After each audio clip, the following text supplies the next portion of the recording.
Madame la députée de Marguerite-Bourgeoys. Bonjour, Monsieur le Président. Monsieur le Président, la situation des femmes sans-abri et itinérantes est très préoccupante. Elles sont parmi les plus négligées de notre société.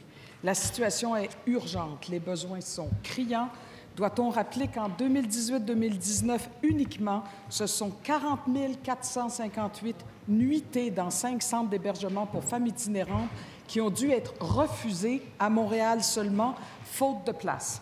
40 458, Monsieur le Président, c'est 2 fois le Centre Bell rempli à craquer. Les femmes itinérantes sont les plus vulnérables de notre société. Elles vivent dans une pauvreté extrême. Elles sont souvent aux prises avec des problèmes de santé mentale, de consommation, de violences chroniques. Mais elles sont invisibles. Elles marchent dans les lieux publics avec leur vie dans leur chariot d'épicerie, tentant de se fondre à la foule. L'aide récente annoncée d'1 million de $ est nettement insuffisante. Monsieur le Président, est-ce que la ministre de la Condition féminine entend enfin agir pour améliorer le... Monsieur le ministre de la Santé et des Services sociaux.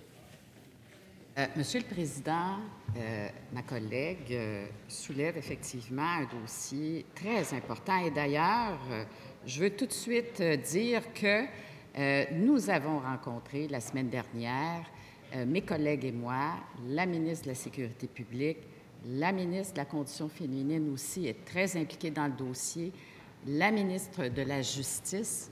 Nous avons rencontré les regroupements des personnes qui s'occupent de l'hébergement des femmes itinérantes ou des femmes victimes de violences conjugales.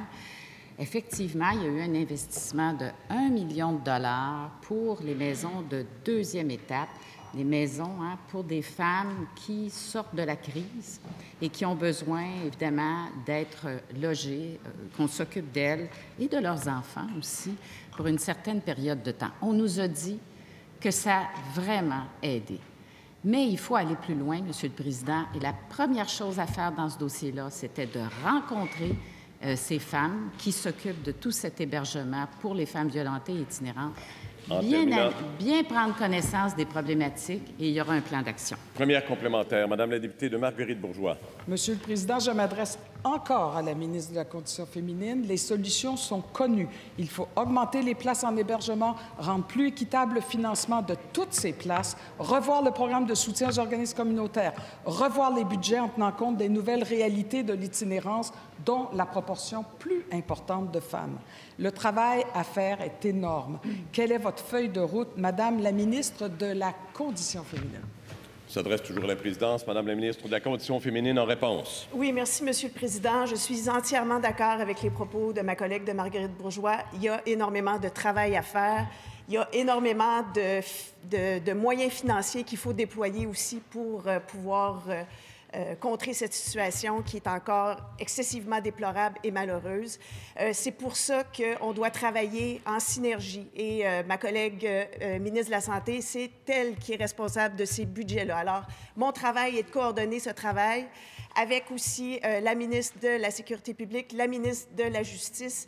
J'ai rencontré les organisations, les regroupements, l'Alliance, et j'ai rencontré ces groupes de femmes pour pouvoir coordonner ce travail, et je continue de coordonner ce travail. Deuxième complémentaire, Madame la députée de Marguerite-Bourgeoys. La rencontre la semaine dernière, elles avaient 20 minutes pour présenter. Monsieur le Président, c'est pas beaucoup devant des problématiques aussi importantes. La ministre de la Condition féminine était représentée par des attachés politiques. Et finalement, il y a encore énormément de questions. Les nuits sont déjà glaciales, l'hiver sera très long, les refuges déborderont encore et encore. Il manque de tout, Monsieur le Président.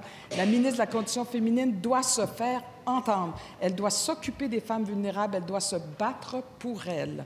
Il reste quelques mois avant le prochain budget. Madame la ministre de la Condition féminine. Oui, merci, Monsieur le Président. Donc, effectivement, la rencontre a eu lieu la semaine dernière. Ce sont mes attachés qui étaient présents parce que j'étais en mission à Paris. Et ne voulant pas, voyant l'urgence de la situation, Je n'ai pas voulu retarder cette rencontre-là, qui est si importante, parce que je n'étais pas présente. Puis encore une fois, mon travail, c'est de justement organiser ces rencontres et je me suis assurée que ce moment-là était disponible et que ma collègue à la santé, à la justice et à la sécurité publique puisse rencontrer ces groupes. Pour ma part, j'ai rencontré tous ces groupes. On a eu beaucoup plus que 20 minutes. J'ai visité des centres d'hébergement aussi. Alors, je peux vous assurer que nous faisons le travail et que ma voix est entendue auprès de mes collègues de tous les ministères.